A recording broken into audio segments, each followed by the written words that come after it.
మేడ్చల్ జిల్లా Boduppal municipal corporation పరిధిలో 8, 9వ division ప్రజలతో పాటు పలు కాలనీ వాసులు ధర్నా చేస్తున్నారు. బోడుపల్లోని 8, 9 డివిజన్లో నీటి పొల్యూషన్తో ఇబ్బందులు పడుతున్నారని గత 16 రోజులుగా ధర్నా చేస్తున్నారు. మల్లాపూర్ నాచారం నుంచి వచ్చే కెమికల్ వాటర్తో పాటు ఘాటైన దుర్వాసన వల్ల బోడుపల్లోని 8, 9, 20వ డివిజన్ ప్రజలు అనేక రోగాల బారిన పడుతున్నారని కార్పొరేటర్ శ్రీ వెంకటేష్ గౌడ్ ఆరోపించారు.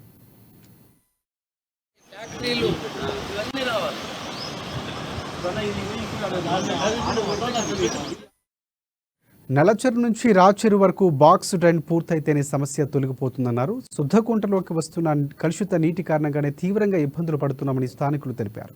కలుషిత నీటి వల్ల అనారోగ్యాల బారిన పడుతున్నామని అధికారుల దృష్టికి పలుమార్లు తీసుకువెళ్ళినా పట్టించుకోవడం లేదని స్థానికులు వాపోతున్నారు. గత 25 ఏళ్లుగా సమస్య ఉందని, అప్పటి నుంచి పరిష్కారం కోసం పోరాడుతూనే ఉన్నామని చెప్పారు. అప్పట్లో సంజీవ్ రెడ్డి సభ పెట్టినప్పుడు నిలదీస్తే 20 రోజుల్లో పరిశ్రమలు తరలిపోతాయని అన్నారు. కానీ అలా జరగలేదని చెప్పారు. అధికారులు వీలైనంత త్వరగా నల్లచెరువు నుంచి రాచెరువు వరకు బాక్స్ ట్రైన్ పూర్తి చేయాలని, లేని పక్షంలో ధర్నాకు ఉధృతం చేస్తామని వారు హెచ్చరించారు.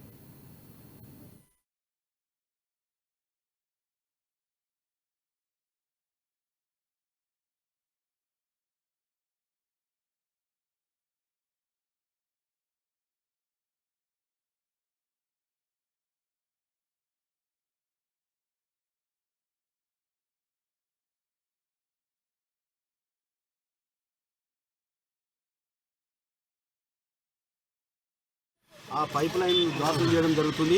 మేము ముందస్తుగా మన రాచకొండ కమిషనర్ గారికి, అదేవిధంగా స్థానిక పోలీస్ స్టేషన్ సిఐ గారికి, అదే ఏసీపీ గారికి, అదేవిధంగా ఉన్నతాధికారులు అందరికీ ఫస్ట్ మేము అప్లికేషను మన నోటీసు మేము ఇచ్చి తర్వాత కార్యక్రమం చేస్తామని సందర్భంగా తెలియజేస్తున్నాం. ఈరోజు ఎంతోమంది పిల్లల ఆరోగ్యం అయితేంది, పెద్దల ఆరోగ్యం అయితేంది, ఈరోజు శుద్ధకుంటలో మొత్తం వచ్చి ఇక్కడ జామ్ అవుతుంది. మన శుద్ధకుంటలో అందరూ మంచిగా ఉన్నారు, కానీ ఇక్కడ వచ్చి మన అన్ని కాలువలు మొత్తం వాగులు కలిసి వచ్చి ఇక్కడ ఒక సముద్రంలాగా ఏర్పడింది ఇక్కడ శుద్ధకుంటలో. కాబట్టి దాన్ని ఎంబడే పరిష్కరించవలసిందిగా ప్రస్తుతం ఉన్న మన గవర్నమెంట్ బోడుపల్ కార్పొరేషన్ మేయర్ గారికి, అదేవిధంగా బోడుపల్ డిప్యూటీ మేయర్ గారికి, అదేవిధంగా కమిషనర్ గారికి, అదేవిధంగా పై అధికారులందరికీ ఈ సందర్భంగా తెలియజేస్తున్నాను. మీరు స్పందించుకుంటే ఎక్కడైతే కెమికల్ వాటర్ వస్తుందో అక్కడ పోయి మేమందరం ప్రజలతోటి పోయి ఆ పైప్ లైన్ జాన్సన్ చేయడం జరుగుతుంది అని సందర్భంగా తెలియజేస్తున్నాను.